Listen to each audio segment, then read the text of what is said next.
Então, na aula passada, nós vimos vários métodos de se separar misturas, né? Como centrifugação, filtração a vácuo.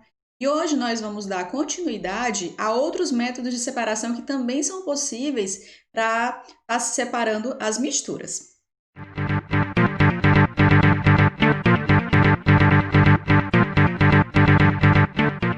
Iniciamos na aula passada, vimos métodos de separação de misturas heterogêneas. Hoje nós vamos dar continuidade a outros métodos que também são utilizados para separar misturas heterogêneas e ainda vamos ver também métodos para se separar misturas homogêneas. Lembrando que misturas heterogêneas, hétero de diferente, são aquelas que apresentam é um sistema que apresenta duas ou mais fases. E o sistema homogêneo é aquele que apresenta uma única fase. Sabe-se que lá tem duas, três substâncias, mas visualmente a gente só consegue ver uma única fase. Então, extração por solventes. Nesse método, utiliza-se um líquido para extrair um dos componentes de uma mistura. Por exemplo, preparação de um chá. A água quente extrai alguns componentes da erva responsáveis pela cor e aroma. Então, nós temos ali, né, no estado sólido, que seria o chá, algumas substâncias. E a partir do momento que nós passamos a água quente, a gente observa que essa água que tinha uma coloração, depois de passar por essa região sólida, né, por essa parte sólida, ela obtém outra cor e outro cheiro. Isso por quê? Porque algumas substâncias que estavam presentes no chá passaram a ficar presentes no que antes era a água. Então, o que houve? Extração por solvente. Esse fenômeno também a gente observa quando vai preparar um café, né? Partindo de um café em pó. Tem lá podemos usar um processo de filtração, a gente vai colocar o pó. E aí a gente observa que a água, ela vai extrair componentes, né, do café. E o principal componente é, inclusive, esse aqui, né? Cafeína. Então, o que a água retira do pó do café é a cafeína, que é uma das substâncias que estavam presentes inicialmente no pó. E aí a gente faz essa extração por solvente. Então, aqui, separação magnética. Separa a mistura do tipo sólido-sólido, nas quais um dos componentes tem propriedade magnética e é atraído por um ímã. Então, nesse caso aqui, um exemplo é o ferro com areia. Então, é uma mistura entre dois sólidos, o ferro e a areia. E os dois estão lá em mistura. Então, eu sei, então a gente até viu no início da aula passada que eu preciso ter base de alguns conhecimentos de alguma das propriedades dessas substâncias que estão em mistura. Então, sabendo que o ferro ele é atraído por um ímã e a areia não, se eu utilizar um ímã, eu vou conseguir sugar o ferro. Ó, o ímã está aqui, na mão, que está por fora. Então, era uma mistura inicialmente de areia e ferro. E aí, quando eu utilizo o ímã que está por fora do recipiente, ele consegue atrair aquele material que é magnético, que no caso é o ferro. E aí eu consigo separar bem o ferro da areia. Aí aqui, esse processo é usado em larga escala para separar alguns minérios de ferro de suas impurezas. Como, por exemplo, separar do lixo objetos de metal que são reciclados. Então, o lixo, nosso lixo orgânico de casa, né? Nosso lixo de casa, ele não está separado só ferro, só aquela matéria orgânica que é resto de comida, plástico. A gente junta tudo, né? Então, esse método no lixão, ele também é separado, no caso, se que a gente quiser retirar metal para reciclar, né? Então, utiliza-se esse método, que é separação magnética, e a gente vai atrair com esse ímã apenas o material que é característico de ter essa propriedade magnética, ou seja, apresenta o metal, o ferro, né? E aí a outra parte não vai ser atraída. Misturas homogêneas. Então, como a gente já nós vimos, os métodos de separar misturas heterogêneas, que são aquelas que a gente vê mais de uma fase, mas agora a gente vai ver quais métodos podem ser utilizados para separar as misturas homogêneas, aquelas que não têm apenas uma única substância, tem mais substâncias, e quais métodos a gente vai utilizar para separar essas substâncias. Então, a evaporação, também chamada de cristalização, é um método de separação de misturas sólido-líquido por evaporação do solvente. Então, tem ali o sólido dissolvido no líquido e os dois juntos formam uma única fase. Mas a partir do momento que eu faço uma evaporação do líquido, né, no caso seria a água, eu começo a ver o que seria o material sólido, né? Seria o material sólido, que seria a água, ou desculpa, que seria o sal. E aí o nome é cristalização por isso, porque o sal, ele vai formando esses cristais, que a princípio a gente não via, mas depois que a parte líquida, que no caso é a água, evapora, a gente passa a obter o sólido. Então, nesse caso aqui, observe que eu, no final, só vou obter uma das substâncias. Vou ter apenas o sal, no caso. Porque a água evaporou. Então, eu não recolhi a água em nenhum lugar. Ela evaporou, virou gás, e a gente não, e foi para o ambiente. Então, eu não tenho a outra substância. Quando eu faço a evaporação, eu fico com apenas material sólido. O líquido evapora, ele vai, vira gás e vai para o ambiente. Certo? Agora eu estou falando para vocês um método que era para separar sólido líquido, uma mistura homogênea de água e sal, e utilizei a evaporação porque a água não me interessa. Eu quero obter apenas o sal. Mas se eu quisesse obter a água, eu quero tanto o sal como a água. Então eu não posso realizar o processo de evaporação. Nós vamos realizar um outro método chamado de destilação simples. Nesse caso, destilação simples é o método usado quando se deseja separar a substância sólida que estava dissolvida no líquido e não deseja perder este último. Então, eu não quero perder o líquido. Eu tenho uma mistura de água e sal, mas eu não vou usar evaporação porque eu perco a água. E nesse caso, eu quero obter tanto o sólido, que seria o sal, como a água. Como é que vai acontecer? Aquece-se a mistura, essa mistura vai ser aquecida. A princípio parece a questão da evaporação, até atingir o ponto de ebulição do solvente, do líquido. Só que lá no finalzinho, esse líquido que evaporou, ele vai condensar, que é o processo contrário. Ele vai virar gás, mas depois eu esfrio e quando eu esfrio ele volta a ser líquido. Aí eu consigo recolher ele em outro frasco. Eu vou mostrar aqui para vocês como que é a aparelhagem, tá? E explicar o processo. Então, essa é a aparelhagem do processo de destilação simples. Lindo, né? É um sistema muito bonito, eu acho. E aí eu vou explicar para vocês como que isso acontece. Como que como que eu vou conseguir obter o sal e a água sem perder a água, como acontecia na evaporação. Então, nós temos aqui, ó, um balão de destilação e aqui no final um outro balão. Aí a gente utiliza essas garras que é para segurar, né, deixar fixado as vidrarias e não ter o perigo de cair. Então existem 3 garras, uma que vai segurar o balão, uma que vai segurar o condensador e outra que vai segurar o outro balão. Nós temos aqui um bico de Bunsen. O que é o bico de Bunsen? Ele é só o equipamento que vai fornecer a chama, tá? Então, poderia ser qualquer chama. Então, o bico de Bunsen é onde a gente vai observar a chama. No primeiro balão, nós temos a mistura de água e sal. No primeiro balão aqui, nós temos a mistura de água e sal. Eu não vou realizar só a evaporação porque eu perco o líquido. Eu quero recolher tanto a água como o sal. Então, o que acontece? É uma mistura de água e sal, estou aquecendo. A água vira gás a 100 graus Celsius, né? A 100 graus Celsius ela vai virar gás. Quando eu tenho uma mistura de água e sal, ela até demora um pouquinho mais, então é numa temperatura maior que 100 graus Celsius. Quando chegou em aproximadamente, né, 100 graus Celsius, o que vai acontecer? A água vai virar gás. A água vai virar gás. Então, tem aqui o vapor.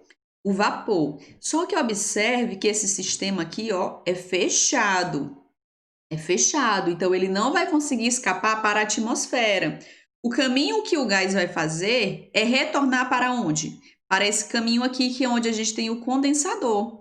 E o que é o condensador? O condensador, ele é uma região fria. É uma região que tem uma passagem de água, né? Entra água fria e sai água fria, que é como se ele fosse assim. Ele tem um caminho interno e nesse caminho interno ele está contornado de água gelada, tá? Então uma passagem interna, o condensador, e ao redor do condensador ele está banhado de água fria. Então, o que acontece com o vapor ao passar nessa região fria, que é chamada de condensador? Ele vai voltar a virar líquido. E aí a gente vai obter o quê? A água no estado líquido e pura. Certo? Quando eu aqueci aqui, eu tinha uma mistura de água e sal. Quando eu cheguei perto da temperatura, quando eu cheguei na temperatura de ebulição do líquido, o líquido virou gás. Só que aqui a passagem é fechada. E aí ele vai ter que ir para o caminho que leva para o condensador. Esse condensador ele está cercado de água gelada, então o que era gás vai voltar a ser líquido e a gente vai obter aqui no segundo balão a água. No primeiro balão, depois que toda a água virou gás, nós vamos ter apenas o sal. Então, ao final do processo, nós vamos observar nesse balão que onde tem a chama, que teria a chama aquecendo, vai ter o sólido, porque é partindo dele que se obteve o gás do líquido, o líquido condensou e nós vamos obter o líquido no outro balão. Então, ao final, no primeiro balão aqui de destilação, teremos o sal e no segundo balão, que foi o recolhido, teremos quem? A água. Então, aqui foi um caso que eu mostrei para vocês como separar sólido de um líquido, quando a mistura é homogênea. Então, aqui no laboratório seria essa mesma aparelhagem, só que utilizando agora realmente as vidrarias, né? Então, aqui teria o bico de Bunsen, né? As garras, o primeiro balão, que é esse balão que contém a mistura. Observe que aqui em cima ele é vedado, né? E tem o quê? Um termômetro, que é justamente para a gente ficar percebendo quando que está próximo de atingir a temperatura de ebulição do líquido. Então, a gente fica tendo esse controle, né? Então, como é água, 100 graus Celsius, em média 100 graus Celsius é o momento que vai ter essa mudança de estado físico. É para ter o controle, para que a gente não bote também em 200 graus Celsius, né? Então, o termômetro serve para isso. Então, aqui teria a mistura de água e sal. Aqui seria o balão de destilação, né? Ele não vai conseguir, o gás não vai conseguir sair para a atmosfera porque é fechado. Ele vai seguir o caminho do condensador. Aí observe aqui, ó, a entrada de água fria e a saída de água fria, né? Então vai ficar ao redor. Observe que ele parece uma serpentina lá dentro, ó, do condensador, o caminhozinho que os gases vão fazer. E aí vai ter essa entrada e essa saída de água ao redor, que é o que vai permitir esfriar o vapor e ele vai voltar a ser líquido. Lá na outra representação tinha um balão, mas também pode ser utilizado esse copozinho aqui que é mais inclinado, chamado de Erlenmeyer, também pode ser utilizado. Então, ali nós estávamos falando de separação de um sólido com líquido. No caso, a gente quer obter os dois. Destilação fracionada é quando eu quero separar dois líquidos. Por exemplo, acetona e água, uma mistura de acetona e água. São dois líquidos e eu quero separar os dois líquidos. Então, a acetona ela vai ter o ponto de ebulição dela e a água vai ter o ponto de ebulição dela. Só que eu preciso ter esse cuidado em saber qual é a temperatura de ebulição da acetona e qual a temperatura de ebulição da água, para que os dois não vá junto, né? Não evapore ao mesmo tempo. Então, eu não vou conseguir ter uma efetividade na separação. Quanto mais distante for essa temperatura de ebulição dessas duas substâncias líquidas, então quanto mais distante for esse ponto de ebulição, ou seja, essa mudança de estado líquido para o estado gasoso dos componentes, mais eficiente vai ser o processo de destilação, ou seja, mais eficiente vai ser essa separação. A aparelhagem é igual à utilizada na destilação simples. Igual assim, aspa, né? É muito semelhante. A diferença dela é que ela usa uma coluna de fracionamento, coisa que a gente não tinha observado na destilação simples. E a separação ocorre por ordem crescente dos pontos de ebulição. Então, como assim? Vai primeiro aquele que tem menor ponto de ebulição, então entre a acetona e a água, vai primeiro a acetona. A água, como tem um ponto de ebulição maior, vai ser separada posteriormente. E como que acontece? Esses vapores também é aquecido, nós temos um balão, e esses vapores eles são aquecidos. Por exemplo, como a acetona tem um ponto de ebulição menor, ela que vai evaporar primeiro. Então, os vapores formados durante o aquecimento da mistura vão entrar nessa coluna de fracionamento. Vou já mostrar para vocês.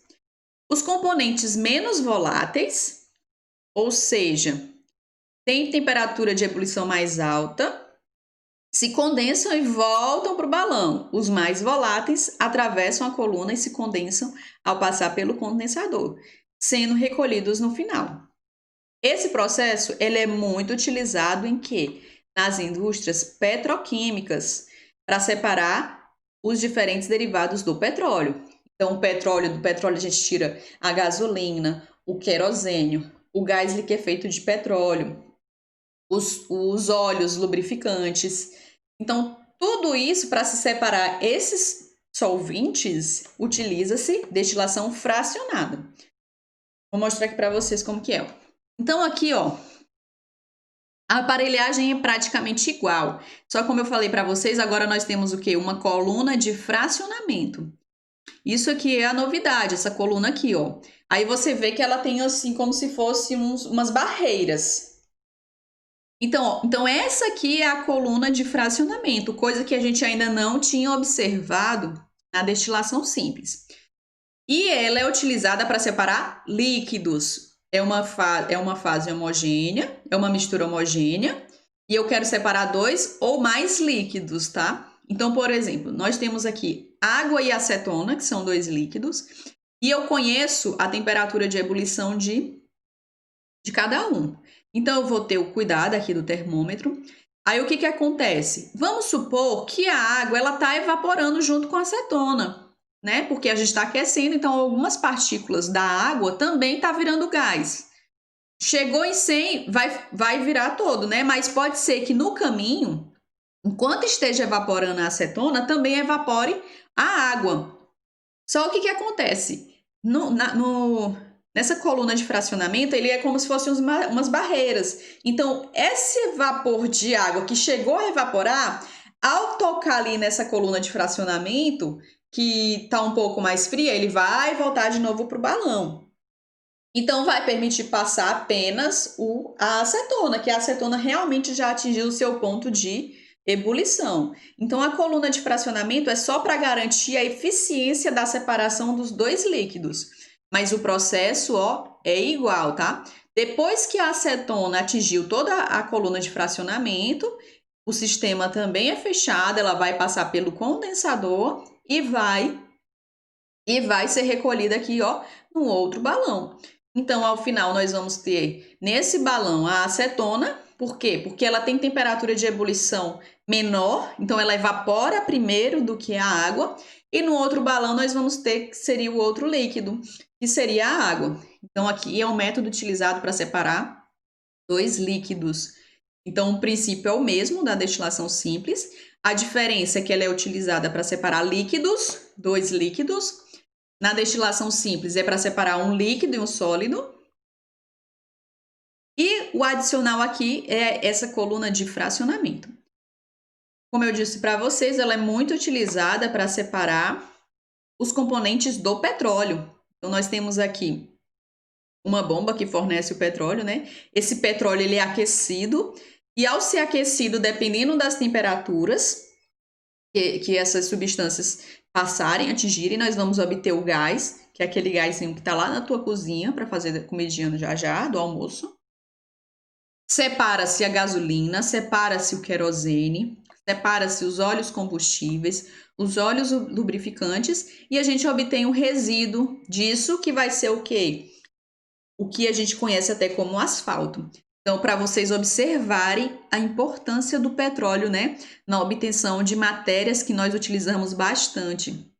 Gás, gasolina, querosene, os óleos combustíveis, os óleos lubrificantes e até o próprio asfalto que é utilizado aí nas construções civis, né? Então, obrigada e até a próxima.